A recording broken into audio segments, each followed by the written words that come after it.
မိုလိုမျိုးကိုမိုလိုမျိုးလို့မခေါ်ပဲဘာကြောင့်တလိုင်းလို့ခေါ်နေကြတာလဲဒီမေကွန်းကိုမိတ်ဆွေတယောက်အထူးသဖြင့်ဗမာလူမျိုးတူကိုမေးကြည့်ပါအများစုကအရန်ယူသားစွာပြန်ဖြေတတ်ကြပါတယ်မတိပါဘူးဗျာအတိတ်ကာလကတည်းကခေါ်လာတာဆိုတော့ကျွန်တော်တို့လည်းအဲ့ဒီလိုပဲခေါ်နေတာပါအတိတ်ပဲတိတိတော့မတိပါဘူးလို့ပါဒါနဲ့ကျွန်တော်ထပ်မေးမိတယ်ဒါဆိုမွန်လူမျိုးတွေကတလိုင်းလို့ခေါ်တာကိုမကြိုက်ဘူးဆိုတာသိကြလားလို့အဲ့မှာတော့သူတို့ကချက်ချင်း plan ဖြေတတ်ပါတယ်ဟုတ်တယ်မကြိုက်ကြတာသိပါတယ်လို့အဲ့ဒီနောက်မှာကျွန်တော်မေးခွန်းတစ်ခုထပ်ထည့်လိုက်တယ်ဒါဆိုမကြိုက်ဘူးဆိုတာသိနေတော့ဘာကြောင့်ဆက်ပြီးအဲ့ဒီလိုပဲခေါ်နေကြတာလဲဒီမေးခွန်းကိုရောက်တဲ့အခါအများစုကတိတ်သွားတတ်ကြပါတယ်တချို့ကမပြောတတ်ပဲမရှင်းလင်းနိုင်ကြတော့ပါဘူးအဲ့ဒီအခါကျွန်တော်ဥပမာတစ်ခုနဲ့ပြန်ရှင်းပြတတ်ပါတယ်လူတစ်ယောက်နာမည်ကိုစဉ်းစားကြည့်ပါ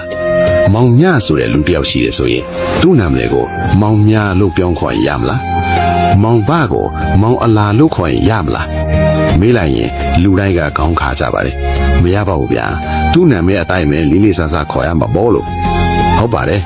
လူတစ်ယောက်ကိုလေးစားမယ်ဆိုရင်သူ့ကိုသူ့နာမည်နဲ့ပဲခေါ်ရတာကအခြေခံဆုံးဂုဏ်ယူမှုပါပဲဒါနဲ့နောက်ထပ်မေးခွန်းတစ်ခုအကယ်၍တနေ့မှာအခြားလူမျိုးတစ်ခုကဗမာလူမျိုးကိုဗမာလို့မခေါ်ပဲအခြားနာမည်တစ်ခုဥပမာအဘမာလို့ခေါ်လိုက်ရင်ခင်ဗျားတို့လက်ခံနိုင်မလားဒီမေးခွန်းကိုကြားလိုက်တာနဲ့အများစုကချက်ချင်းစိတ်မကောင်းဖြစ်လာတတ်ကြပါတယ်အဲ့ဒါကစော်ကားတာပဲဗျာလုံးဝမခံနိုင်ဘူးလို့ပြင်းပြင်းထန်ထန်ပြန်ဖြေတတ်ကြပါတယ်အဲ့ဒီမှာပဲကျွန်တော်တို့အသေးပဲတစ်ခုကိုမြင်လာနိုင်ပါတယ်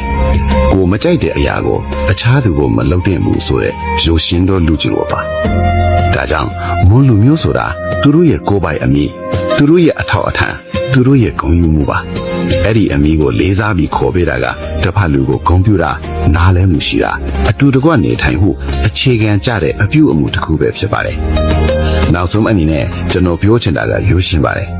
လူမျိုးတစ်မျိုးကိုလေးစားခြင်းသူတို့ကိုသူတို့အမည်နဲ့ပဲခေါ်ပါအဲ့ဒါကစကားလုံးလေးတစ်ခုတာဖြစ်ပေမဲ့အဓိပ္ပာယ်ကတော့လေးစားမှုတစ်ခုလုံးပါပဲအစားဆုံးလာဆောက်ပေးတဲ့အတွက်အထူးကျေးဇူးတင်ပါတယ်ခင်ဗျာ